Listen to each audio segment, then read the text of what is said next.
So I want to talk about this one anime that I've been watching this season. In fact, the only anime I've been watching for this season. This all started me just seeing an image of it online and thinking, wow, this looks gorgeous, for some of the scenery and the character designs I saw. And I just checked out, I think it was the first 2 episodes of it at the time. And it seemed really good. It seemed like it was going to be very promising. And when I went to go see other people talking about it, there wasn't many people talking about it. It really wasn't popular, but at the time of this recording, this anime has gotten a lot more attention. A lot more people are talking about it, taking notice, which makes me really happy. And I'm talking about Vivy Fluorite Eye Song. This anime is awesome. There's so many things that I like about it. I like a lot of sci-fi stuff, and I'd have to say that this anime does a really good job of nailing the sci-fi thriller aspect of it. There's some scenes, especially at the end of last episode 2, that just sent like a chill down my spine for how creepy it was. This anime, if you don't know about this anime, Vivy is about an AI revolt against humanity. In the beginning, you see AIs just start killing humans with no second thought.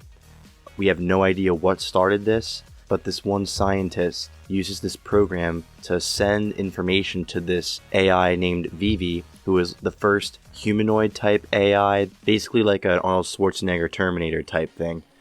But he sends this program to her 100 years into the past to try to prevent this AI uprising that will wipe out humanity.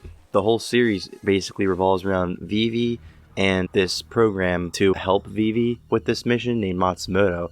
Whole series revolves around them trying to do things to prevent this AI revolt that's going to be happening in the future, and I believe it's called the Singularity Project. And the adventures that they go on and the things they do, in my opinion, it gets better and better each episode. The action in this series too, the fight scenes, they're probably some of the best I've ever seen in anime, period. They're so detailed. And what I like too about this as well is that I find a lot of anime fights, if you trim it down where it's just the fighting, it only can be like 10 seconds at a time. It really is nice to see in an anime where they can just be fighting for long amounts of time and then have short dialogue breaks in between. A big reason why I liked Invincible that just aired, which is another great show, was that this had scenes where it would just be pure action as well. Now, while Vivy doesn't match that in the same regard, while I think Invincible has a lot more action and it lasts longer, I feel for an anime standard, Vivy does a great job at having pure action shown in your face. The fights are just awesome, and they're always a pleasure to watch. Another thing I do want to talk about too, the art for this anime. Now, when it comes to artwork for animes, honestly, there's none that make me really go, oh my god, this is just incredible, like, this is amazing, this is beautiful.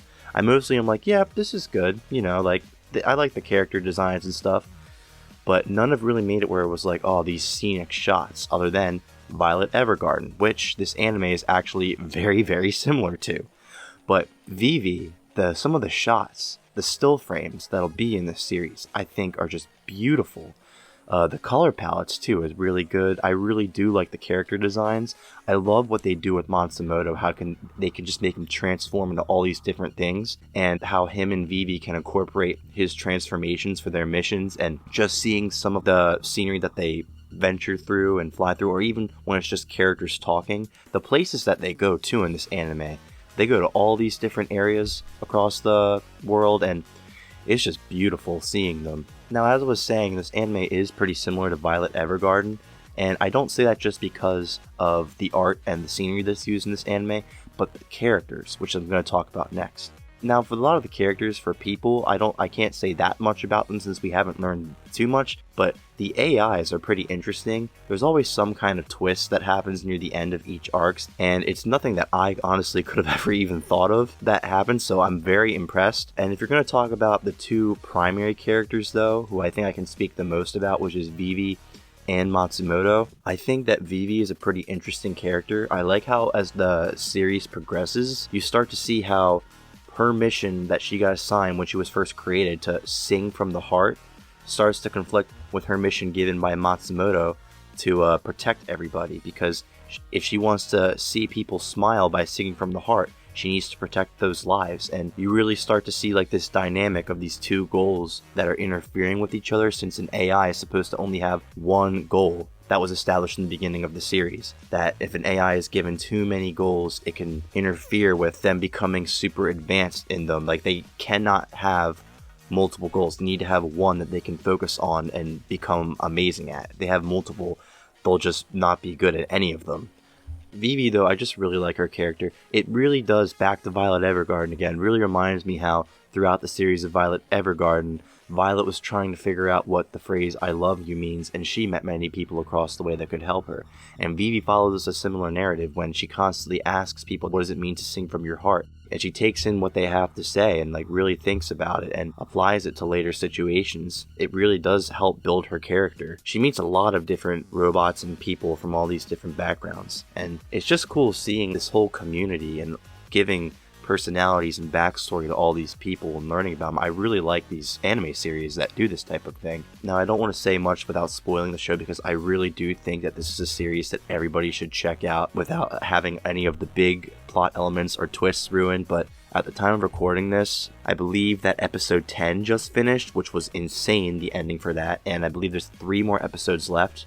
So I'm hoping that this ending is great. I know this anime was done by the same dude who made Re:Zero, which I've actually never seen, but this anime might become one of my favorite series of all time. So once this is done, I'm probably going to watch Re:Zero and see how that is, because my one friend even said that I would definitely like that if I'm liking Vivy a lot. I'm going to end it here. I think you guys should definitely check out Vivy. It is really, really good. Very good sci-fi anime. Very good with its action too. Very good with its storytelling, its world building. Vivy as a character is great. Matsumoto is really interesting too. Yeah, that's all I have to say. Please watch it. Thank you guys for watching this video and subscribe for more.